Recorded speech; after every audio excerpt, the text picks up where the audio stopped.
সরাসরি ব্রডকাস্ট করা হয়, যা লাইভ স্ট্রিমিং হিসেবে পরিচিত এবং লাইভ ব্রডকাস্ট করার ব্যবস্থা করা হয়।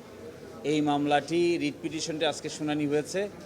মাননীয় আদালত সন্তুষ্ট হয়ে একটি রুল জারি করেছেন যে কেন গুরুত্বপূর্ণ, জনগুরুত্বপূর্ণ এবং সাংবিধানিকভাবে গুরুত্বপূর্ণ মামলাসমূহ যা উচ্চ আদালতে শুনানি হয় তা সরাসরি ব্রডকাস্ট করার ব্যবস্থা করা হবে না, এই মর্মে একটি রুল জারি করেছেন এবং আগামী 26শে জুন 2025-এ পরবর্তী আদেশের জন্য দিন নির্ধারণ করেছেন। আমরা আশা করব যে এই ব্যবস্থা যদি আমাদের উচ্চ আদালতে ইন্ট্রোডিউস করা যায়, ভারতের মতো, পাকিস্তানের মতো, ইংল্যান্ড, আমেরিকা সহ 21টা দেশের সিস্টেম আমরা দেখিয়েছি, যেখানে আমাদের চাইতেও আরও দুর্বল দেশেও এই ধরনের টেকনিক্যাল ব্যবস্থা চালু আছে। যদি এইটা চালু করা যায় তাহলে আমাদের বিচার ব্যবস্থার ইতিহাসে আরেকটা নতুন ডাইমেনশন অ্যাড করা সম্ভব হবে বলে আমরা মনে করি।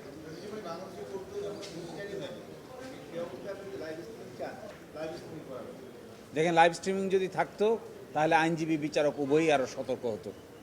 যদি আইনজীবী বিচারক জানতে পারতো যে তিনি কি কথা বলছেন, কি রেফারেন্স দিচ্ছেন, কি বক্তব্য উপস্থাপন করছেন, কিভাবে আর্গুমেন্ট করছেন, কিভাবে পেজ দেখাচ্ছেন, কিভাবে আদালতকে কনভিন্স করার চেষ্টা করছেন, তাহলে আমার মতে আইনজীবী এবং বিচারক সকলেই কথাবার্তা বলার ক্ষেত্রে অনেক সতর্কতা এবং শিক্ষা দীক্ষায় আরও অনেক বেশি সচেতনতা অর্জন করতেন, আর্গুমেন্টেটিভ হতেন এবং রেফারেন্স সঠিকভাবে ব্যবহার করতেন। আইনজীবীরা আমরা আপিল বিভাগে কোথায় কি কথা বলছি, মক্কেলের পক্ষে, জনসাধারণের পক্ষে সব দেখা সম্ভব হয় না, কিন্তু যদি দেখার সুযোগ হতো তাহলে আমরা অনেক সতর্ক হতে পারতাম। এটি সকলের জন্য প্রয়োজন। এই জন্য করাটা অসুবিধার কোনো কারণ নাই, করাটাই বরং সুবিধারই কারণ হবে বেশি।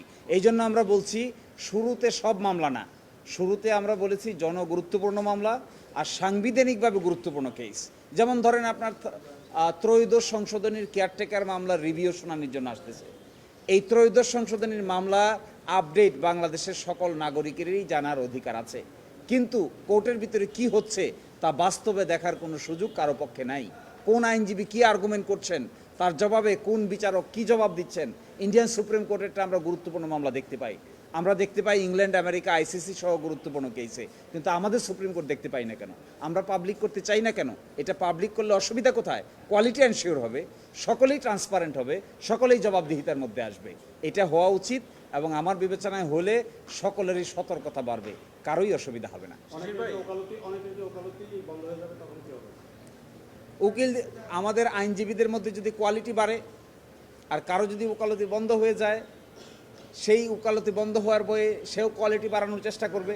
কেউ যদি আশঙ্কা করে যে মানুষ দেখে ফেলবে, এই দেখার ভয়ে কি লেখাপড়া করতে হবে না? এবং লেখাপড়াটা উপস্থাপন করতে হবে, উপস্থাপন করলে কোয়ালিটি এনশিওর হবে। পিপল অ্যাডজুডিকেট করতে পারবে যে কোন আইনজীবী কি কথা বলেন আর তার রেসপন্সে কোন বিচারক কি কথা বলেন। এটা জবাবদিহিতার জন্য জরুরি। যে এই ব্যাপারে সর্বশেষ হাইকোর্ট রুলস 2012 সেখানে অ্যাড করে সংশোধন করে বলে দেওয়া আছে যে আদালতের ভিতরেও ল্যাপটপ সহ ইলেকট্রনিক যন্ত্রপাতি ব্যবহার করা যাবে। আগে এটা ছিল না, কিন্তু আমি মনে করি আধুনিক এই যুগে কোনো কিছুকেই রেস্ট্রিকশন করা উচিত না। আমার আপনার কর্মকাণ্ড যদি ভালো হয় এটাও মানুষ জানা উচিত, আমার আপনার কর্মকাণ্ড যদি খারাপ হয় এইটাও মানুষ জানা উচিত। এখানে রেস্ট্রিকশনের কিছু নাই।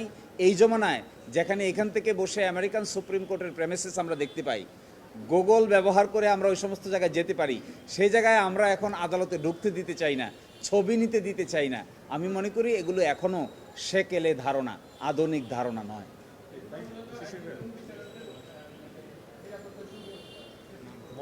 না, যে সমস্ত জায়গায় এগুলো হচ্ছে, যে সমস্ত জায়গায় এখানে আছে, সেই সমস্ত জায়গায় কি সিকিউরিটি প্রবলেম হচ্ছে? এবং যে সমস্ত জায়গায় এগুলো হচ্ছে সেই সমস্ত জায়গায় বরঞ্চ সিকিউরিটি আরও অনেক বেশি নিশ্চিত হচ্ছে এবং এটা পরীক্ষামূলকভাবে চালু করা দরকার। আমরা এটা বলছি না যে এখনই ম্যাজিস্ট্রেট আদালতে চালু করে দেন, জজ আদালতে চালু করে দেন। আমরা বলছি পাইলট প্রজেক্ট হিসেবে গাইডলাইন তৈরি করে সুপ্রিম কোর্টের গুরুত্বপূর্ণ মামলাগুলো, যেমন আপনারা দেখেছেন বিগত দিনে কয়েকদিন আগে শুনানি হয়েছে ওয়ারেন্ট টু প্রেসিডেন্টের case. Warrant to president case মানে হলো বাংলাদেশের নাগরিকদের রাষ্ট্রীয় মর্যাদা কার কি হবে তা নির্ধারণ করা হচ্ছে। বাংলাদেশের মানুষ জানে, জানতে পারছে কোর্টে কি আর্গুমেন্ট হচ্ছে? কেউ তো জানে না। তো জানলে অসুবিধা কোথায়? আর জানাতেই বা আমাদের অসুবিধা কোথায়? এটা হওয়া উচিত।